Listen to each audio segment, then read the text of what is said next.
Greetings, everyone. You're on the channel, The Verdict, Economy.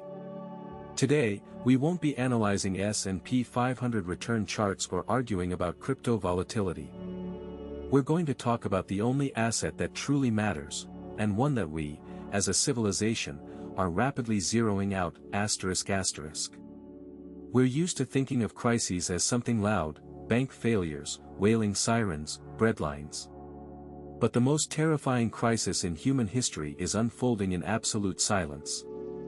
It's the silence of empty children's rooms, the silence of closed elementary schools, and the silence that will eventually swallow entire nations. This is not a conspiracy theory, nor is it a script from the movie Children of Men. This is the dry, ruthless reality that we have constructed for ourselves. We call it progress, but in truth, it may be the most effective mechanism of biological suicide our species has ever seen. We built the perfect consumption machine, but we forgot one detail: this machine has no passengers on the next flight. 1. The demographic transition, when numbers become a death sentence. Let's go back just 100 years. The world was completely different. My grandfathers grew up in a reality where 5, 7, sometimes 10 children in a single family were not just the norm, but the natural breath of life. Back then, a child was not a project, not an investment, not a line item expense. They were an extension of life, extra hands in the field, a future protector, and the one who would carry on your name. It was a world where life flowed along the inertia of reproduction. Today, we look at those numbers as something wild, almost barbaric. We've undergone a demographic transition that, historically speaking, took just an instant, but changed everything. We've fallen from 5 children down to 1, and in many developed metropolises, down to 0. Statistics in the US, Europe, and East Asia hit record lows every year. We delude ourselves into thinking this is our conscious choice, our triumph over instinct. But let's face the truth, we haven't just chosen to have fewer children. We've created an environment where having more than one child becomes an act of economic heroism or financial insanity. We traded large families for comfort, and now that comfort is devouring the very possibility of our existence. We have become the civilization of the only child, and this is a biological dead end with no easy way out. When the fertility rate falls below 2.1, a nation begins to die. That's mathematics, and it doesn't care about your feelings. 2. The math of extinction, why a child became a luxury. Why did this happen? The answer lies in numbers we're too afraid to voice. The cost of raising a child in the modern Western world has become truly prohibitive. We've built a system where every new human being is a colossal financial liability. Add it up yourself: medical bills at birth, endless insurance premiums, quality food, developmental activities. And then, the biggest wall, education. Just to raise a single child, to give them a fighting chance in this insane world, the middle class has to work themselves to the bone. The child has become the most expensive luxury item, affordable to only a few. The economy no longer supports the family, it exploits it. In the past, children helped parents survive. Now parents struggle to survive just to feed their children. We're locked in mortgage cages. When a square foot in a decent neighborhood costs as much as a year's salary, and daycare costs more than a university education did 30 years ago, nature simply retreats in the face of the balance sheet. We've created a world where having a child is a penalty imposed on your well-being, your career, and your peace of mind. And people feel it. They don't not want children, they simply cannot afford them without sliding into poverty. 3. The cult of me, career and comfort versus legacy. And here we encounter a profound shift in values. We have become the me generation. For decades, we've been sold the idea that self-fulfillment, career growth, and endless travel are the highest form of existence. We've been led to believe that diapers and sleepless nights are shackles that prevent us from becoming our best selves. But what kind of best self is it if it ends in a dead end? We've traded the profound, if difficult, meaning of parenthood for the fleeting dopamine loops of social media. We're so afraid of losing our comfort, our fragile emotional balance, and the ability to take off on vacation at a moment's notice that we voluntarily give up the only thing that grants a human being biological immortality. We've turned life into an endless process of consuming experiences, forgetting that without heirs, those experiences will vanish with our last breath.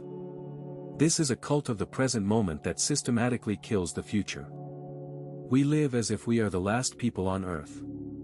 We collect brands, diplomas, and passport stamps, but our homes have too many empty rooms.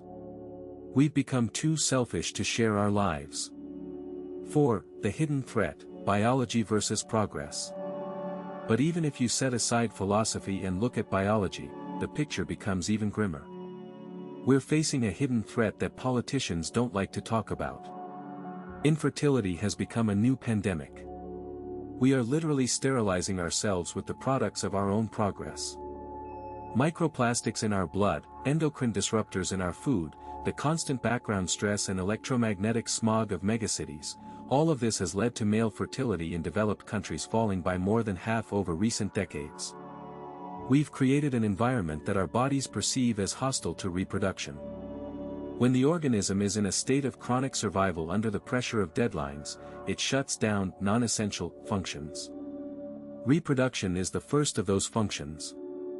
We see IVF clinics sprouting like mushrooms after rain, becoming a billion-dollar industry built on human despair. And this is not something vitamins can fix. This is a systemic failure of the biological code. We've strayed too far from nature, and now nature is simply closing the door on us. 5. Migration, the illusion of salvation. Governments, realizing the scale of the catastrophe, are trying to patch the holes with migration. It looks logical in Excel spreadsheets: we don't have enough workers, let's bring them in from elsewhere. But this is a fatal mistake. A society is not just a set of interchangeable economic units. It is a complex fabric woven from shared history, values, and cultural codes.